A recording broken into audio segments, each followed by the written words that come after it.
Assalamualaikum warahmatullahi wabarakatuh. Sebelumnya terima kasih atas waktunya. Yang saya hormati Ibu Dr. APT Viviane Anissa, S.Farm, dan Ibu APT Siti Zahliatul Munawiro, SF, PhD, dan teman-teman yang saya banggakan. Pada kesempatan kali ini, izinkan kami dari kelompok 3 untuk mempresentasikan hasil diskusi kami mengenai CPOTB atau cara pembuatan obat tradisional yang baik. Baik, ini merupakan kelompok kami. Kelompok 3 terdiri dari 9 orang. Yang pertama, Laili Nadifa. Yang kedua, Marita Destiara Safitri. Yang ketiga, Maila Lira Fahira. Yang keempat, Meisha Firda Octavia. Yang kelima, Muhammad Fatin Aldari. Yang keenam, Murniati. Ketujuh, Nindi Happy Violeta. Kedelapan, Natasha Aulia Deviami. Dan yang kesembilan, Widara Yolanda. Baik, yang pertama itu adalah latar belakang Peraturan Badan Pengawasan Obat dan Makanan atau BPOM nomor 25 tahun 2021 tentang penerapan cara pembuatan obat tradisional yang baik atau yang kita kenal dengan CPOTB merupakan regulasi yang bertujuan untuk memastikan bahwa obat tradisional yang diproduksi dan beredar di Indonesia memenuhi standar kualitas, keamanan, dan khasiat. Peraturan ini dikeluarkan dalam rangka melindungi masyarakat dari risiko penggunaan obat tradisional yang tidak aman dan untuk mendorong industri obat tradisional agar menghasilkan produk yang sesuai dengan standar internasional. CPOTB adalah bagian dari Semiot yang memastikan obat tradisional dibuat dan dikendalikan secara konsisten untuk mencapai standar mutu yang sesuai dengan tujuan penggunaan dan persyaratan izin edar, persetujuan uji klinik jika diperlukan atau spesifikasi produk. CPOTB bertujuan untuk menjamin obat tradisional dibuat secara konsisten, memenuhi persyaratan yang ditetapkan, dan sesuai dengan tujuan penggunaannya. CPOTB juga mencangkup seluruh aspek produk dan pengendalian mutu serta pengembangan produk dan manajemen risiko mutu atau MRM. Bab 1. Sistem mutu IoT. Untuk mencapai sasaran mutu yang handal, diperlukan sistem mutu industri obat tradisional yang didesain secara komprehensif dan diterapkan secara benar, serta mencakup CPOTB dan manajemen risiko mutu. Pelaksanaan sistem ini hendaklah didokumentasi lengkap dan dimonitor dipantau efektivitasnya. Semua bagian dari SMIOT hendaklah didukung ketersediaan personel yang kompeten, bangunan dan fasilitas, serta peralatan yang cukup dan memadai. Setelah itu, untuk semua fasilitas CPOTB mencakup personel terkualifikasi dan terlatih, bangunan fasilitas dengan luas yang memadai, peralatan dan sarana penunjang yang sesuai bahan, wadah, dan label yang benar, prosedur dan instruksi yang disetujui SIMIOT, tempat penyimpanan dan transportasi memadai. Bab 2. Personelia. IOT hendaklah memiliki personel dalam jumlah yang memadai, terkualifikasi, dan berpengalaman praktis. Manajemen puncak hendaklah menetapkan dan menyediakan sumber daya yang memadai dan tepat, seperti manusia, finansial, bahan, fasilitas, dan juga peralatan untuk menerapkan dan pengawasi dan meningkatkan efektivitas secara terus-menerus. Tiap personel tidak boleh dibebani tanggung jawab yang berlebihan sehingga menimbulkan risiko terhadap kualitas. Personel kunci mencakup kepala produksi, kepala pengawas mutu, dan kepala pemastian mutu. Pelatihan wajib diberikan kepada semua personel yang bekerja di area produksi, gudang, ataupun laboratorium, termasuk teknik, pemeliharaan, dan pembersihan, serta mereka yang berpengaruh pada mutu produk. Pelatihan khusus juga diperlukan bagi yang bertugas di area dengan risiko kontaminasi atau sensitivitas yang tinggi, seperti area bersih dan penanganan bahan risiko. Konsultan hendaklah memiliki pendidikan, pelatihan, dan pengalaman yang memadai atau kombinasinya untuk memberi saran atas subjek yang dikuasai. Baik, selanjutnya itu ada bab 3 yang membahas tentang bangunan dan fasilitas. Bangunan dan fasilitas produksi obat tradisional harus dirancang, dibangun dan ditempatkan dengan baik, serta dijaga kondisinya agar mendukung kelancaran operasi yang benar. Desain dan tata letak ruang harus dirancang dan diminimalkan risiko kesalahan, kontaminasi silang, dan memudahkan pembersihan, sanitasi, serta perawatan yang efektif guna menghindari pencemaran silang, penumpukan debu atau kotoran, dan faktor lain yang dapat menurunkan kualitas obat tradisional. Bangunan dan fasilitas itu terdiri dari area penimbangan. Area penimbangan ini dibuat terpisah yang didesain khusus untuk kegiatan tersebut. Area ini dapat menjadi bagian dari area penyimpanan atau area produksi. Selanjutnya, juga ada area produksi. Ruang produksi harus diventilasi efektif menggunakan fasilitas pengendali udara termasuk filter efisien untuk mencegah kontaminasi dan kontaminasi silang, serta pengendali suhu dan kelembapan sesuai dengan kebutuhan produk. Pemantauan area dilakukan secara rutin, baik saat atau tidak ada aktivitas produksi, guna memastikan kebutuhan terhadap spesifikasi desain. Selain itu juga ada area penyimpanan. Area penyimpanan harus memiliki ventilasi yang baik dan kapasitas memadai untuk menyimpan berbagai jenis bahan dan produk secara rapi, termasuk bahan awal, bahan pengemas, produk antara, produk ruahan, produk jadi, serta produk dalam status karantina disetujui, ditolak, dikembalikan, atau ditarik, sambil memastikan sirkulasi udara yang lancar. Selanjutnya, juga ada pembersihan dan sanitasi. Penyiapan, penyimpanan, dan konsumsi makanan dan minuman hendaklah dibatasi di area khusus. Selanjutnya itu ada area produksi. Laboratorium pengawasan mutu harus terpisah dari area produksi dan dirancang sesuai dengan kegiatannya. Ruang harus cukup luas untuk mencegah pencampuran dan kontaminasi silang, serta menyediakan area penyimpanan yang memadai untuk sampel baku pembanding dengan suhu yang terkendali jika diperlukan. Pelarut, pereaksi, dan dokumen area pengujian mikrobiologi juga harus dipisahkan dari area pengujian lainnya. Yang terakhir itu ada sarana pendukung. Ruang istirahat dan kantin hendaklah terpisah dari area lain.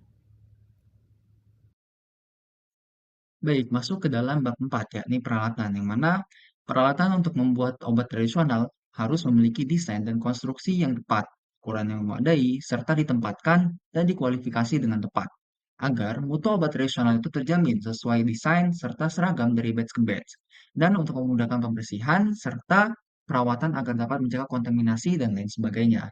Kemudian, desain dan konstruksi itu harus didesain dan dikelola sesuai standar, bebas kontaminasi, mudah dibersihkan, dan tidak mempengaruhi kualitas produk. Kemudian, pemasangan dan penempatan itu harus diberi jarak cukup antar peralatan. Kemudian memiliki pengaman, saluran harus mudah diakses dan diberi penandaan, serta diberi nomor identitas, dan peralatan rusak harus dikeluarkan atau diberi penandaan jelas. Poin selanjutnya adalah pembersihan dan sanitasi peralatan.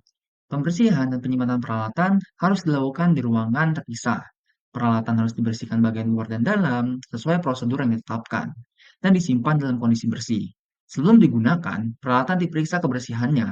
Metode vakum atau basah dianjurkan untuk menghindari kontaminasi. Catatan pembersihan dan pemeriksaan harus disimpan dengan benar. Disinfektan dan deterjen harus dipantau terhadap kontaminasi mikroba dan disimpan dalam wadah yang bersih. Poin selanjutnya adalah perawatan. Peralatan harus dirawat sesuai jadwal untuk pencegahan malfungsi atau kontaminasi. Dan kegiatan perawatan tidak boleh membahayakan mutu produk. Bahan kimia pendukung harus dievaluasi dan disetujui secara formal. Prosedur tertulis, perawatan, dan catatan log peralatan harus dibuat. Status kebersihan dan penggunaan peralatan harus jelas pada penandaan, dan catatan log peralatan disimpan dengan detail tanggal dan personel. Selanjutnya yaitu tahap produksi. Kegiatan produksi sendiri harus dilaksanakan mengikuti dengan prosedur yang telah ditetapkan dan memenuhi ketentuan CPOTB. Tujuannya untuk menjamin menghasilkan obat tradisional yang memenuhi persyaratan mutu serta memenuhi ketentuan izin produksi dan juga izin edarnya. Poin pertama yaitu bahan awal. Persyaratan mutu bahan awal yang ditetapkan oleh pabrik pembuat hendaklah didiskusikan dan disepakati bersama dengan pemasok yang mencakup bahan aktif. Ketertelusuran rantai pasokan dan risiko terkait hendaklah ditetapkan, mulai dari bahan awal untuk pembuatan bahan aktif hingga menjadi produk jadi, dan hendaklah dinilai secara resmi dan diverifikasi secara berkala. Kemudian ada bahan eksipien.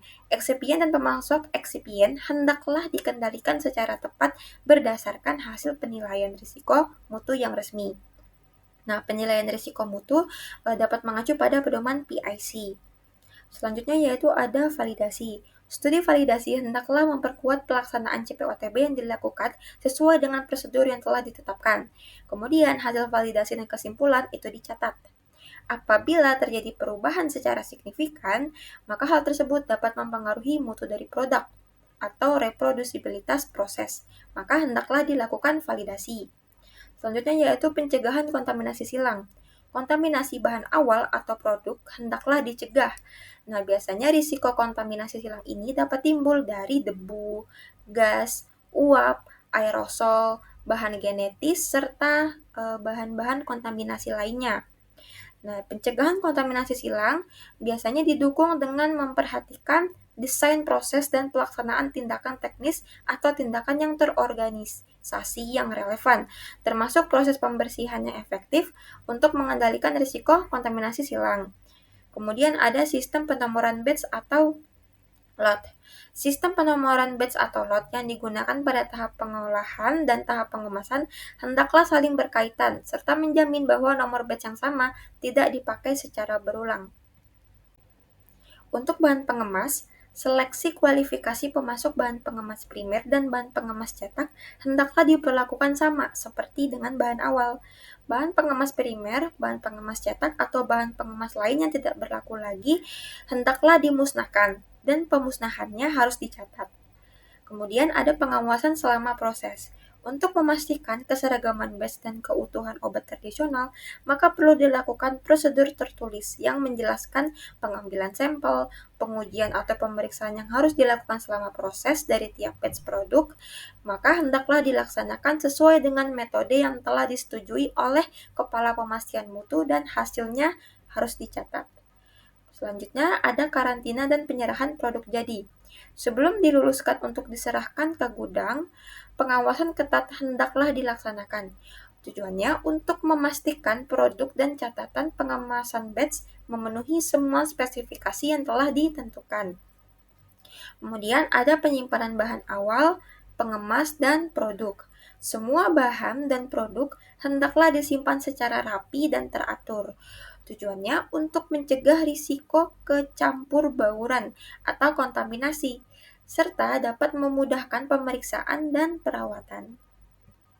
Baik, selanjutnya bab 6 mengenai cara penyimpanan dan pengiriman obat tradisional yang baik. Yang pertama ada personalia, membahas peran personel dalam kegiatan ini harus memiliki kompetensi, integritas, dan kesadaran akan pentingnya keamanan produk. Kemudian yang kedua, organisasi dan manajemen, memastikan bahwa setiap individu memiliki peran yang jelas, tidak terbebani tugas yang berlebihan, dan bekerja dalam lingkungan yang aman dan bebas dari konflik kepentingan. Kemudian yang ketiga, membahas mengenai manajemen mutu, memastikan bahwa setiap tahap dalam proses dari transaksi hingga distribusi dapat dilacak dan terkendali untuk menjamin kualitas produk yang konsisten. Kemudian, membahas mengenai bangunan fasilitas penyimpanan dan pergudangan, ini berfokus pada aspek fisik dari penyimpanan produk termasuk kondisi gudang, penanganan produk, dan pengelolaan stok. Kemudian yang kelima, membahas mengenai penerimaan merupakan titik awal untuk memastikan kualitas dan kuantitas produk yang masuk ke dalam gudang. Kemudian yang keenam, membahas mengenai kondisi penyimpanan dan transportasi. Ini membahas tentang pemantauan kondisi, persyaratan kendaraan, dan perlengkapan hingga desain wadah pengiriman serta proses pengiriman dari penerimaan pesanan hingga validasi pengiriman. Kemudian yang ketujuh, membahas mengenai dokumen. Nah, dokumen ini berfungsi sebagai bukti bahwa semua prosedur telah diikuti dan memudahkan pelacakan produk jika diperlukan. Kemudian yang kedelapan, membahas mengenai keluhan. Setiap keluhan, baik itu mengenai kerusakan produk maupun dugaan pemalsuan, harus ditanggapi secara serius dan diinvestigasi secara menyeluruh. Kemudian yang kesembilan, membahas mengenai kegiatan kontrak. Kontrak ini sebagai pedoman bagi semua pihak yang terlibat dan memastikan bahwa seluruh kegiatan dilakukan sesuai dengan prinsip-prinsip CPOTB. Selanjutnya, bab 7, pengawasan mutu. Pengawasan mutu meliputi pengambilan sampel, spesifikasi, pengujian, dan prosedur kelulusan untuk memastikan semua bahan dan produk memenuhi persyaratan sebelum digunakan atau didistribusikan. Independensi dari produksi sangat penting untuk menjaga objektivitas. Pengambilan sampel yang tepat adalah bagian esensial dari pemastian mutu karena hanya fraksi kecil yang diuji sehingga harus representatif. Cara berlaboratorium pengawasan mutu yang baik. Laboratorium pengawasan mutu harus memenuhi persyaratan umum dan khusus sesuai dengan bab 3. Peralatan laboratorium tidak boleh dipindahkan antar area beresiko tinggi untuk mencegah kontaminasi silang. Laboratorium mikrobiologi harus diatur untuk meminimalkan risiko tersebut. Personel, fasilitas, dan peralatan laboratorium harus sesuai dengan jenis dan skala produksi. Penggunaan laboratorium luar diperbolehkan sesuai dengan bab 11 dengan catatan pengawasan mutu. Selanjutnya, terdapat pengambilan sampel disebabkan sifatnya yang heterogen secara alami. Pengambilan sampel bahan atau produk obat tradisional hendaklah dilaksanakan hati-hati oleh personel yang memiliki keahlian khusus. Masing-masing batch hendaklah diidentifikasi menggunakan dokumentasi sendiri. Kemudian ada personalia. Personel yang mengambil sampel hendaklah menerima pelatihan awal dan reguler dalam disiplin ilmu yang relevan dengan pengambilan sampel yang benar. Kemudian ada bahan awal, di mana identitas suatu batch bahan awal biasanya hanya dapat dijamin apabila sampel diambil dari tiap wadah dan dilakukan uji identitas terhadap tiap sampel. Pengambilan sampel boleh dilakukan terhadap sebagian dari jumlah keseluruhan wadah bila telah tersedia prosedur tervalidasi yang menjamin bahwa tidak akan terdapat satupun wadah bahan awal dengan identitas keliru pada label. Kemudian ada bahan pengemas, di mana pola pengambilan sampel bahan pengemas harus mempertimbangkan jumlah, mutu, sifat, bahan, metode produksi, dan audit pemastian mutu. Selanjutnya ada kegiatan pengambilan sampel. Pengambilan sampel harus dilakukan untuk mencegah kontaminasi dan dampak merugikan pada mutu. Wadah sampel harus dilabeli dengan isi, nomor batch, tanggal pengambilan, dan tanda bahwa sampel telah diambil dari wadah tersebut, lalu ditutup rapat kembali setelah pengambilan. Kemudian ada pengujian. Pengujian produk jadi hendaklah mencakup penentuan kualitatif dan kuantitatif dari komposisi bahan aktif. Selanjutnya ada persyaratan pengujian. Yang pertama yaitu bahan awal dan bahan pengemas, yang kedua produk jadi, yang ketiga pemantauan lingkungan, yang keempat pengujian ulang bahan yang diluluskan, yang kelima pengolahan ulang, yang keenam program stabilitas pasca pemasaran atau ongoing, yang ketujuh transfer metode analisis. Yang berikutnya yaitu aspek pada bab 8 yang meliputi inspeksi diri, audit mutu, dan audit persetujuan pemasok. Prinsipnya pada tujuan utama dari inspeksi diri itu untuk memastikan bahwa semua proses di gudang industri obat tradisional itu sudah sesuai dengan standar cara pembuatan obat tradisional yang baik. Kemudian inspeksi ini juga dilakukan secara rutin dan juga ketika ada masalah seperti penarikan produk, itu tim khusus akan memeriksa semua aspeknya dari aspek produksi hingga pengawasan kualitas untuk menemukan kekurangan dan membuat rencana perbaikan. Yang berikutnya itu ada audit mutu. Jadi kegiatan audit mutu ini adalah kegiatan tambahan yang akan melengkapi inspeksi diri gitu. Tujuannya untuk memeriksa seluruh sistem manajemen mutu secara menyeluruh dan memberikan penilaian. Biasanya audit mutu ini dilakukan oleh pihak luar yang independen atau tim khusus dari perusahaan. Audit ini juga bisa mencakup pemasok dan mitra bisnis lainnya. Berikutnya merupakan audit dan persetujuan pemasok. Jadi, pada audit dan persetujuan pemasok ini, kepala pemastian mutu itu bertanggung jawab untuk memilih pemasok yang dapat dipercaya dan memenuhi semua standar yang ditetapkan. Jadi perusahaan itu harus membuat daftar pemasok yang sudah disetujui dan melakukan evaluasi secara berkala terhadap pemasok-pemasok tersebut. Evaluasi ini mencakup pemeriksaan riwayat masok dan kemampuannya dalam memenuhi standar CPOTB. Tujuan dari audit dan persetujuan pemasok ini untuk memastikan bahwa semua bahan baku dan bahan pengemas yang digunakan dalam produksi memenuhi persyaratan kualitas yang telah ditetapkan. Selanjutnya yaitu aspek keluhan dan penarikan produk, di mana pada bab ini dijelaskan bahwa untuk melindungi kesehatan masyarakat, perusahaan obat tradisional itu wajib memiliki sistem yang efektif dalam mengelola keluhan konsumen, menyelidiki kemampuan cacat mutu produk, dan mengambil tindakan yang diperlukan seperti penarikan produk dari pasaran.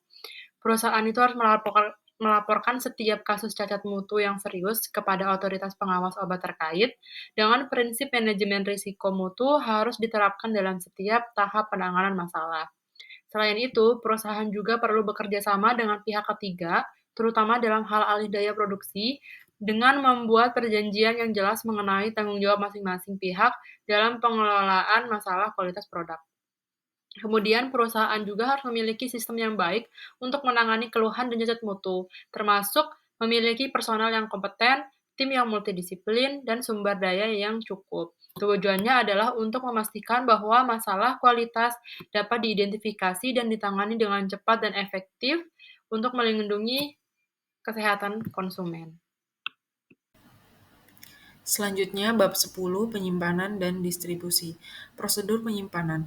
Hendaklah tersedia fasilitas penyimpanan untuk seluruh bahan pada kondisi yang sesuai, misal bila perlu, temperatur dan kelembapan yang terkendali. Catatan mengenai kondisi ini hendaklah disimpan bila kondisi tersebut kritis untuk menjaga karakteristik bahan, untuk mencegah penggunaan yang tidak sesuai peruntukannya atau tidak terotorisasi dari bahan-bahan yang dikarantina, ditolak, dikembalikan, atau ditarik kembali.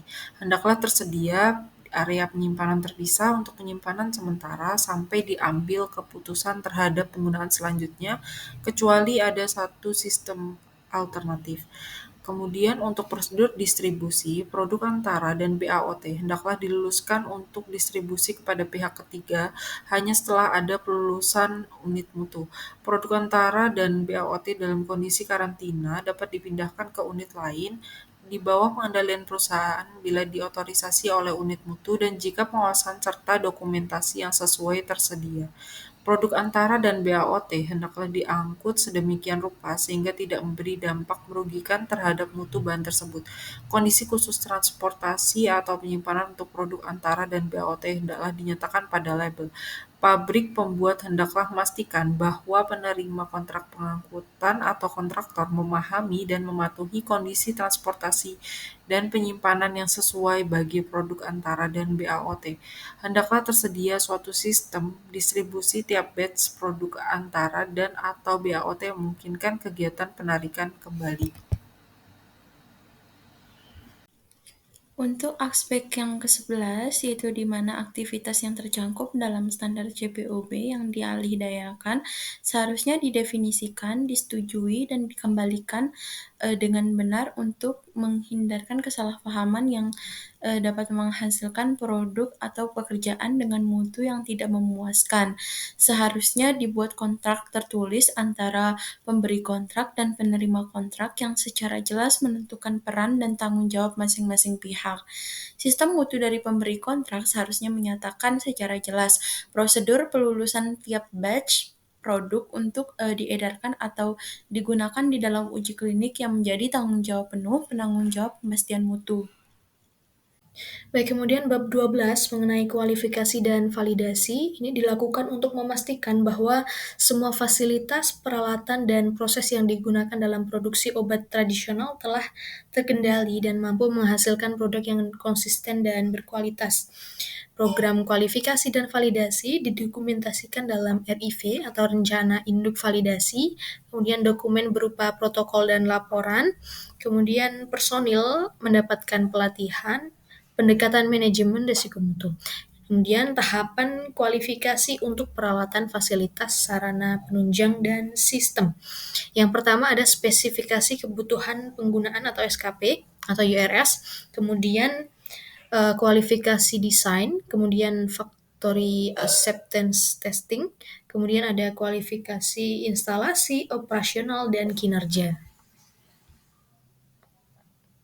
Selanjutnya mengenai validasi proses, ini memastikan bahwa setiap langkah dalam proses produksi dilakukan secara konsisten dan menghasilkan produk yang memenuhi spesifikasi yang telah ditentukan. Nah, pendekatan validasi yang dapat dilakukan itu meliputi validasi concurrent, validasi proses tradisional, verifikasi proses kontinu, pendekatan hibrida, verifikasi proses ongoing selama siklus hidup produk. Kemudian verifikasi transportasi ini memastikan bahwa produk tiba di tujuan dengan kondisi yang sesuai untuk digunakan. Kemudian validasi pengemasan ini memastikan bahwa peralatan bekerja dengan baik dan konsisten dalam menghasilkan kemasan yang memenuhi spesifikasi. Nah, kemudian kualifikasi sarana penunjang ini memastikan bahwa sarana penunjang tersebut memenuhi persyaratan kualitas dan tidak mengkontaminasi produk. Selanjutnya, mengenai validasi metode analisis, memastikan bahwa metode yang digunakan dapat mengukur apa yang seharusnya diukur dengan tingkat akurasi dan presisi yang dapat diandalkan. Nah, selanjutnya, validasi pembersihan, memastikan bahwa prosedur pembersihan peralatan yang telah ditetapkan itu efektif dalam menghilangkan residu produk dan kontaminasi lainnya. Kemudian yang terakhir, membahas mengenai pengendalian perubahan, memastikan bahwa setiap perubahan yang dilakukan pada produk, proses, atau sistem tidak berdampak negatif pada kualitas dan keamanan produk. Baik, mungkin itu saja yang dapat kami sampaikan. Beli bunga pasak tua, begitu indah berwarna putih. Mohon maaf bila terdapat salah kata. Cukup sekian dan terima kasih. Wassalamualaikum warahmatullahi wabarakatuh.